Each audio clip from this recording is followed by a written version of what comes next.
College life পার করার পরে ছেলে মেয়েদের ইউনিভার্সিটি লাইফ শুরু হয়, তখন হঠাৎ করে লাইফে একটা চেঞ্জ আসে, খরচের পরিমাণ বেড়ে যায়, তারপর হচ্ছে নতুন নতুন সার্কেল তৈরি হয়, কম্পিটিশন কী জিনিস সেটা আমরা বুঝতে শিখি, কেরিয়ার কী জিনিস সেটা আমরা বুঝতে শিখি, নতুন ধরনের লেখাপড়া বুঝতে শিখি এবং কেরিয়ারের দুশ্চিন্তা এবং হচ্ছে সফল হওয়া একজন প্রফেশনাল হিসেবে এই জিনিসগুলোর দুশ্চিন্তা কিন্তু আমাদের মধ্যে তখন চলতে থাকে।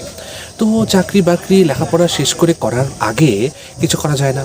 যদি আমি ছাত্র অবস্থাতেই কলেজ লাইফ শেষ করার পরে কিছু কাজ শুরু করতে পারি, যেটার মাধ্যমে আমার স্কিলও বাড়বে, আবার কিছু সময় পরে সেখান থেকে আবার ইনকামও আসতে পারবে। আসুন জেনে নেই যে কলেজ লাইফ পার করার পরে একজন ছাত্র বা একজন শিক্ষার্থী সে কীভাবে নিজেকে ইনকাম ওয়ার্দি করতে পারে এবং নিজের স্কিল বাড়িয়ে ইনকামটা শুরু করতে পারে। নাম্বার 1 হচ্ছে ফ্রিল্যান্স রাইটিং, লেখাপড়া। এটা তো একজন ছাত্রের কাজ, তাই না? মানে এ থেকে তো আর কোনো পরিত্রাণ নেই, বা এর চেয়ে ভালো কাজ তো আর হয় না সত্যি কথা বলতে। তো যদি লেখাটা কারো খুব ভালোবাসে, কেউ যদি ক্রিয়েটিভ রাইটিং করতে পারে এবং কেউ যদি ওই টপিক বেসড লেখা খুব ভালো করে লিখতে পারে, তার জন্য ফ্রিল্যান্স রাইটিং একটা চমৎকার অপশন। অনেক জায়গা আছে, এটা আমি আরেকদিন দেখাবো যে কীভাবে এসব জব খুঁজে পাওয়া যায় অনলাইনেই। আমি আজকে একটু শর্টকাটে বলি যে ফেসবুক, লিঙ্কডইনে কিন্তু প্রচুর কন্টেন্ট রাইটার হায়ার করে অনেকে। তো এই রাইটার হয়েও কিন্তু জিনিসগুলো লিখে একটা নির্দিষ্ট টপিকের উপরে কিন্তু নিজের স্কিল বাড়ানো যায় এবং হচ্ছে ইনকামও কিন্তু এখান থেকে শুরু করা যায়।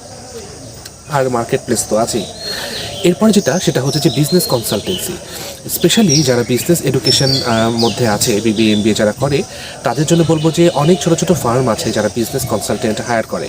বিজনেস কনসালটেন্ট নাম শুনলে হয়তো বা মনে হতে পারে অনেক বড় কিছু, কিন্তু সত্যি কথা বলতে যে ছোটো কোম্পানির জন্য কিন্তু তুমি এনাফ। কারণ তুমি যেহেতু ব্যবসায় শিক্ষা পড়ছো, তো তুমি কিন্তু জানো যে কিভাবে কি করলে ব্যবসার কোন দিকে লাভ আছে, কোন দিকে ক্ষতি আছে, এবং কিভাবে সব কিছু করলে সুন্দর করে একটা বিজনেস রান করা যাবে।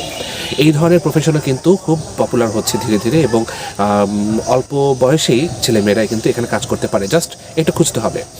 তারপরে হচ্ছে ব্লগার হওয়া যায়। নিজে যদি আমি ভালো লিখতে পারি তাহলে আমাকে অন্যের জন্য না লিখলেও চলবে। আমি আমার লেখনীটা সুন্দর করে টপিক বেস, সেটা ভ্রমণ নিয়ে হোক, স্বাস্থ্য নিয়ে হোক, জীবনযাত্রা নিয়ে হোক, দেশ নিয়ে হোক, ধর্ম নিয়ে হোক, কোনো একটা পার্টিকুলার টপিকে গবেষণা করবো আর লিখবো। তারপরে আমার এই লেখা বা আমার এই ব্লগটা, আমার ব্লগ সাইটটা যদি পপুলার হয়ে যায়, তাহলে সেখান থেকে কিন্তু আমার ইনকাম আসতে থাকবে। এরপরে যেটা প্রয়োজন সেটা হচ্ছে যে ইভেন্ট প্ল্যানার হওয়া যায়। আমরা অনেকেই কিন্তু লেখাপড়া বা লেখালেখি হয়তো অনেকে খুব একটা ভালো পারি না, কিন্তু আমরা কিন্তু ইভেন্ট প্ল্যানিং করতে পারি। সেটা কীরকম? কারো কোথায় কিছু একটা হচ্ছে, সেটা আমি ম্যানেজ করে দিতে পারি।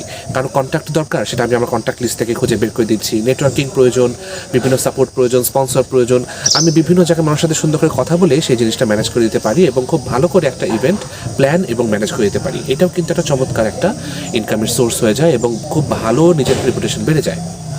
এরপরে আরেকটা যেটা আছে সেটা হচ্ছে যে পার্সোনাল অ্যাসিস্ট্যান্ট। অনেক কোম্পানি আছে এবং যারা হচ্ছে পার্সোনাল অ্যাসিস্ট্যান্ট চায়, পছন্দ করে যে সিইও থাকে নতুন স্টার্ট আপের, সে চায় তার একজন অ্যাসিস্ট্যান্ট থাকুক। সেই অ্যাসিস্ট্যান্ট তাকে হেল্প করবে, বলবে কবে কী মিটিং আছে না আছে। মানে যেটা আমরা পার্সোনাল অ্যাসিস্ট্যান্ট নর্মালি দেখি যে সেক্রেটারি বলি, সেটা ভার্চুয়াল লেভেলেও কিন্তু হয় এবং এটাও কিন্তু একটা ভালো বিষয়, বিজনেস ওয়ার্ল্ড সম্পর্কে শেখা যায়। আর আরেকটা যেটা আছে সেটা হতো যেটা হয় যে সোশ্যাল মিডিয়া ম্যানেজার। এটাও কিন্তু একটা চূড়ান্ত একটা ভালো লাগার বিষয় যে ছোটো কোম্পানিগুলো যখন আসে তখন তাদের সোশ্যাল মিডিয়া হ্যান্ডেলগুলো কীভাবে পরিচালনা করতে হবে, কীভাবে লিখতে হবে, কীভাবে পোস্ট করতে হবে, এই সমস্ত কিছু দায়িত্ব কিন্তু দিয়ে রাখে ওরা মাঝে মাঝে কারো উপরে। তো এটাও কিন্তু খুব ভালো যদি এই চাকরিটাও খুঁজে বের করা যায় এবং করা যায়। ঠিক আছে, তো এইগুলোর মাধ্যমে একজন শিক্ষার্থী সে তার কলেজ লাইফের পরে ইনকাম ওয়ার্দি হতে পারে।